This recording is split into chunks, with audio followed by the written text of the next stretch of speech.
Ser podcast. De Generaciones, con Marta Nebot. David Bueno es doctor en biología y especialista en neuroeducación. Acaba de publicar el libro El cerebro del adolescente, un manual que incluye lo que ha descubierto la ciencia, que no es poco, porque, oigan, atentos, lo que les pasa a los adolescentes tiene explicación científica. ¿Verdad, David? Bienvenido a nuestros estudios de Ser Barcelona. Hola, ¿qué tal? Pues sí, tiene una explicación científica clarísima.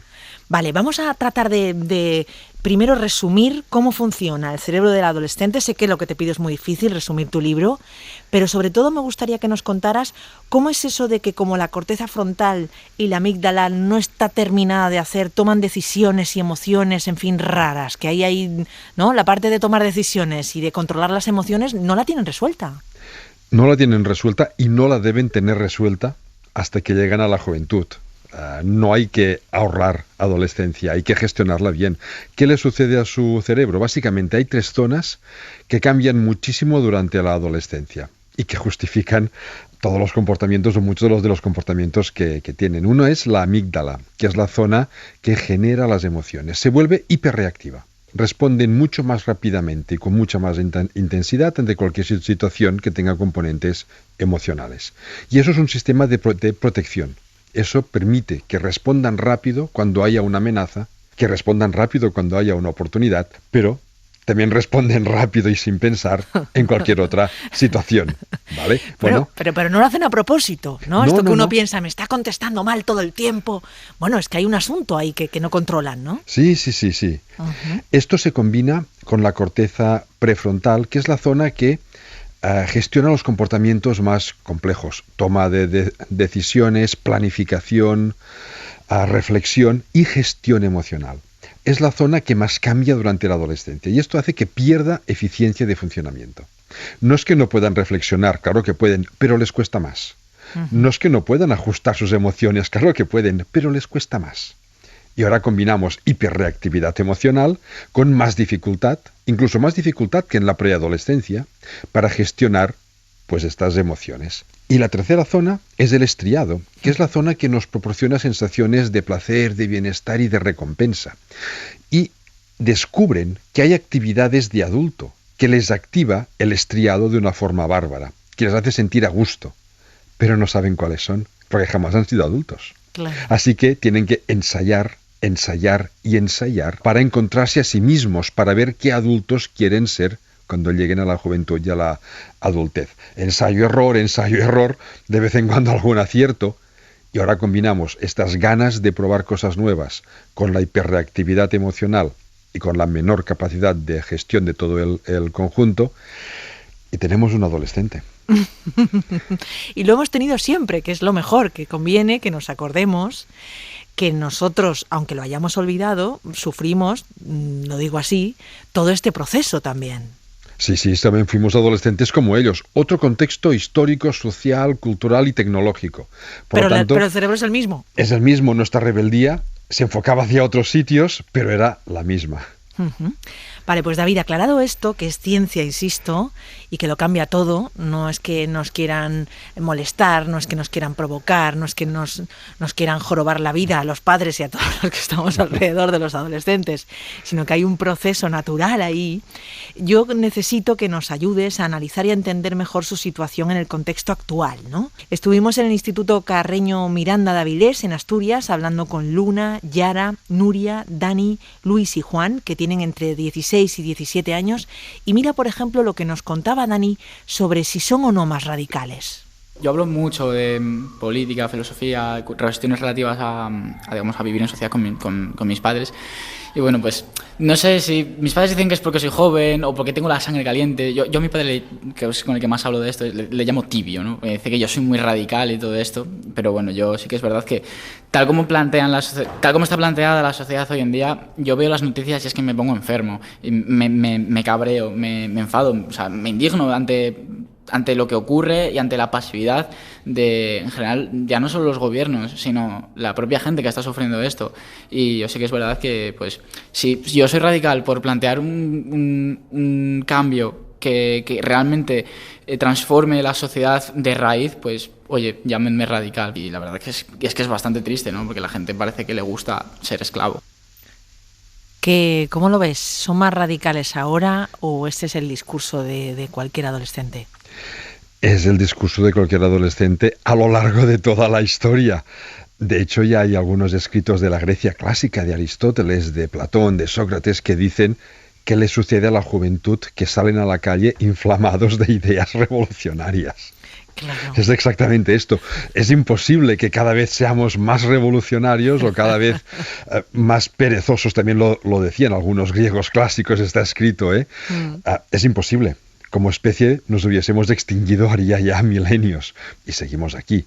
De hecho, es que el día que los adolescentes no sean radicales o que no haya adolescentes radicales, no hace falta que lo sean todos, pero el día que no haya adolescentes radicales, ese día sí debemos preocuparnos de verdad. Porque es la época, es la edad en que su cerebro está buscando quiénes son. Y para eso tienen que contrastar lo que se les ha explicado, lo que están viendo, y tienen que pasarlo por su propio tamiz. Y eso significa muchas veces pues enfrentarte a tu entorno, para encontrarte a ti mismo por oposición a tu entorno. Y a esto se suma que los adultos cada vez somos menos radicales y eso también lo tiene un motivo en el cerebro. El cerebro se va haciendo conservador con la edad, simplemente porque nos cuesta más adaptarnos a los cambios.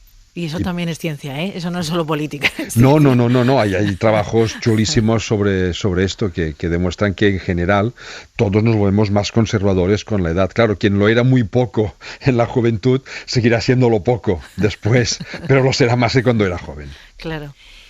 Sobre la importancia de la educación en valores, en concreto en feminismo, esto es lo que nos decía Yara, que tiene 17 años. Yo desde que entré en el instituto, en primero de la ESO, ya nos empezaron a dar charlas sobre el feminismo. Yo es algo que personalmente me interesé pues desde que me empezaron a comentar sobre ello, y ya en segundo de la ESO yo ya estaba yendo a manifestaciones feministas con mis amigas, con pancartas, declarando derechos y de todo. Y creo que es algo muy importante, la verdad, que las niñas desde más pequeñas empiecen a tener esa conciencia, porque muchas veces yo veo a niñas más pequeñas que como sus padres y como en clase no hablan sobre ciertas cosas, después de mayores lo asumen y no son capaces a mirar más allá de lo que le han enseñado. David, nosotros haciendo este programa hemos hablado con muchísimas personas, con todas las que hemos podido, de todas las edades,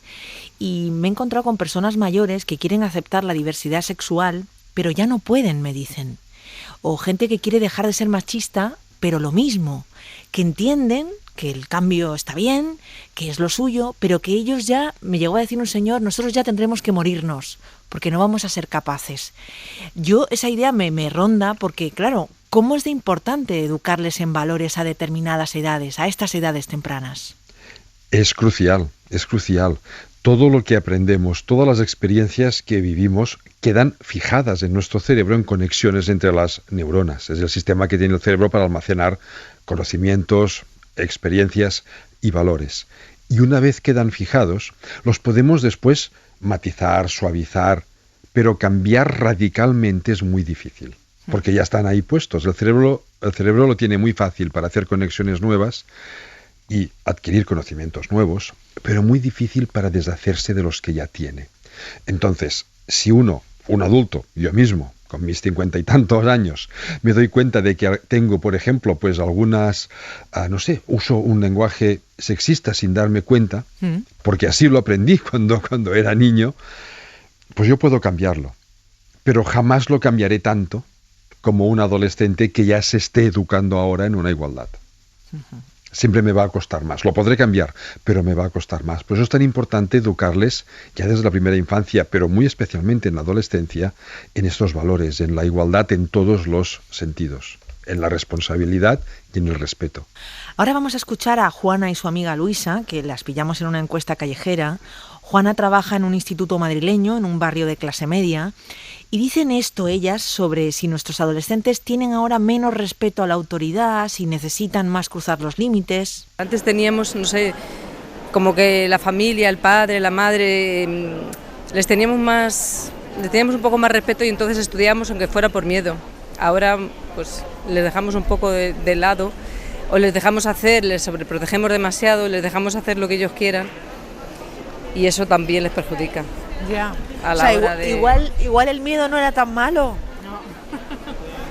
Es jorobado eso, ¿eh? O la libertad era mucho más peligrosa de lo que pensábamos. Sí.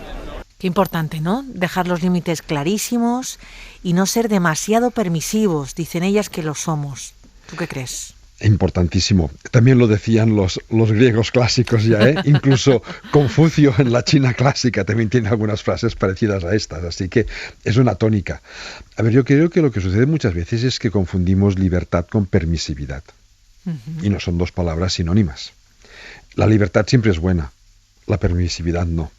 El miedo siempre es malo, el respeto siempre es bueno, ¿vale? Es poner en valor estas distintas palabras, ¿no?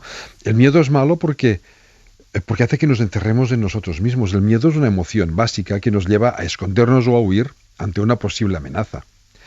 Educar a través del miedo, estamos formando o estaríamos formando personas, si lo hiciésemos así o cuando se hacía así, personas poco empoderadas, con poca capacidad de transformación incluso de sus propias vidas, encerradas en sí mismas, que eso es lo que nos lleva el miedo. La libertad es capacidad de decisión reflexiva, que no es exactamente, que no tiene mucho que ver con dejarles hacer lo que les dé la gana. Claro. Es poner límites.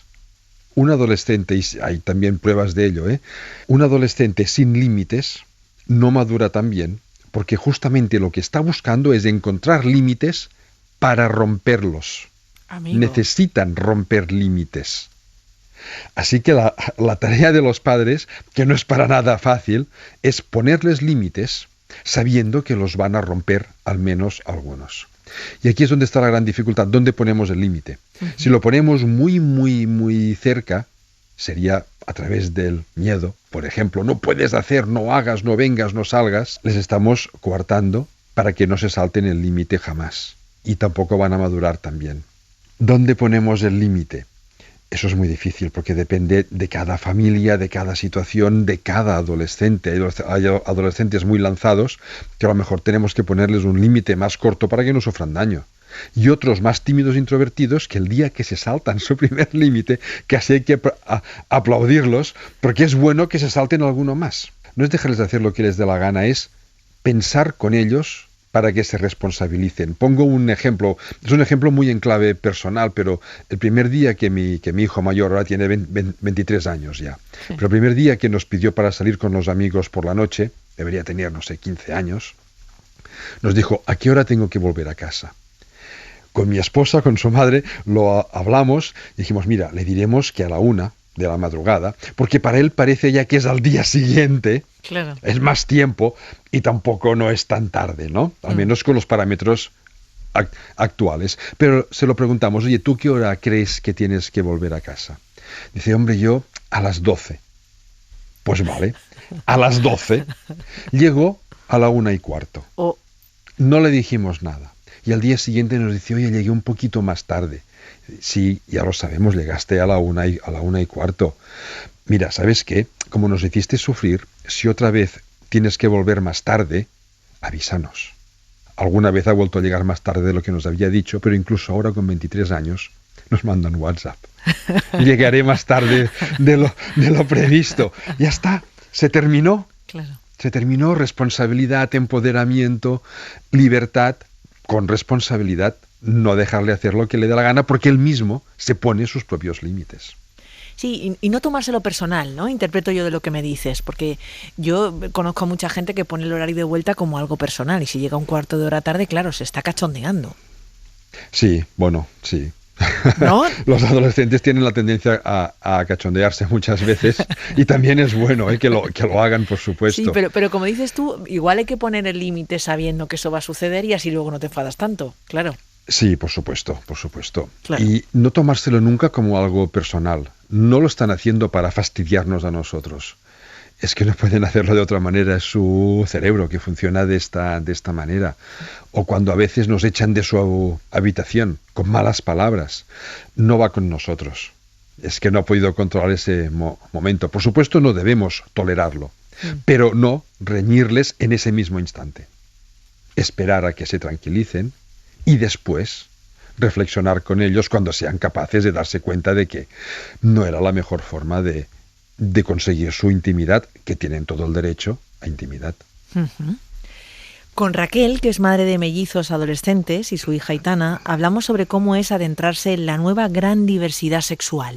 La verdad es que yo me imaginaba que si algún día pues ellos me manifestaban o me decían que tenían alguna tendencia sexual, ¿no? que fueran gays o lesbianas, pues yo lo viviría de una manera diferente, porque pensaba que ya lo habría detectado, que sería algo como mucho más natural, que había surgido, y en realidad ahora lo viven como un abanico de posibilidades, casi como un catálogo. Nos explota un poco la cabeza con esas cosas, porque, no sé, pensamos como que les falta como la experiencia, o sea, como que se definen como muy pronto, ¿no? Desde la teoría y no desde de las sensaciones, desde la vivencia. Yo creía que si algún día ellos tenían una inquietud, nacería de una vivencia, de haberse enamorado, de haber sentido, y entonces a partir de ahí buscarían por qué se sienten así.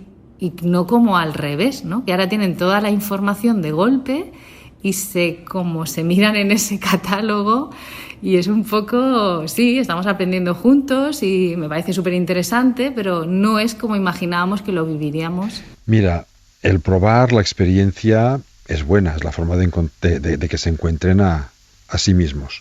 Pero aquí estamos luchando con un aspecto que es difícil y no es beneficioso. Y es todo lo que pueden conseguir a través de Internet, que está dando unos modelos de sexualidad que se alejan de la realidad.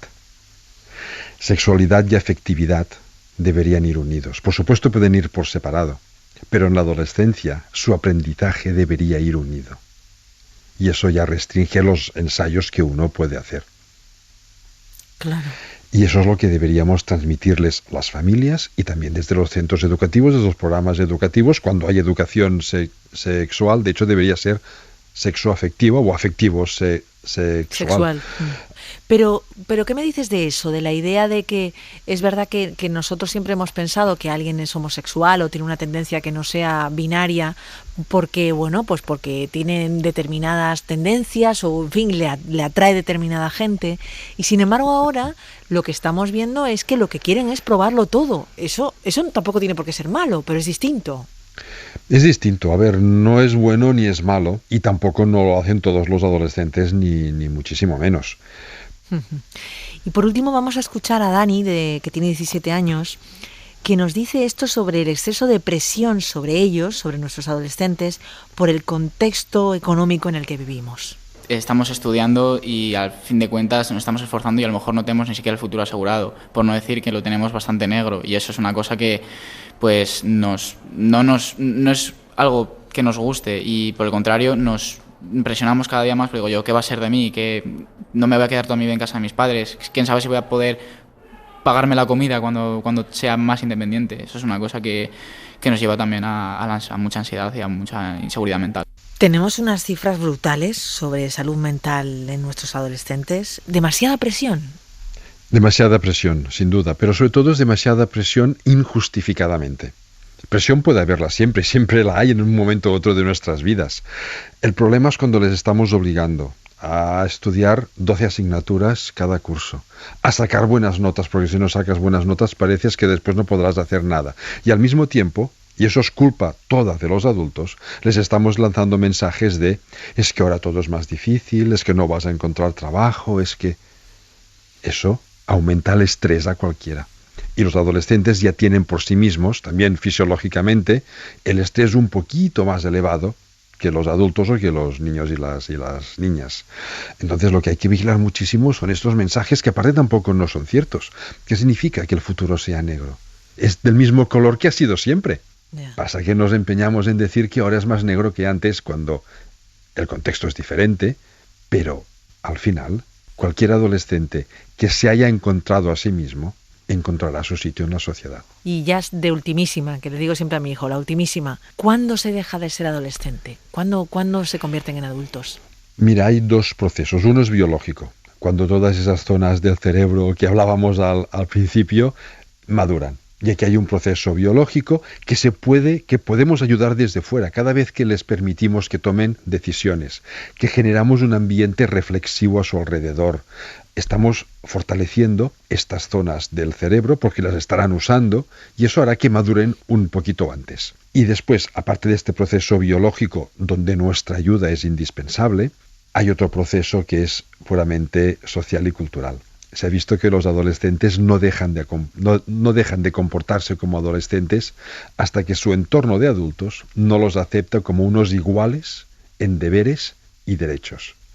Y aquí nos cuesta. Claro, hasta sobre los 18 o 20 años ya han entrado en la juventud. Pero siguen en casa, lo decía uno de estos chicos entrevistados. Sí. Siguen en casa. Y los padres pensamos que podemos seguir mandándoles como cuando eran chiquillos. Y ya no lo son.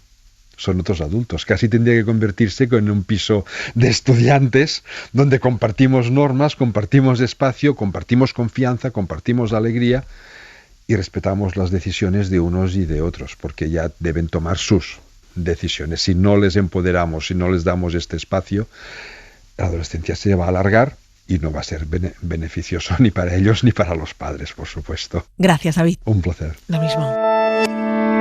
Cadena SER. La radio.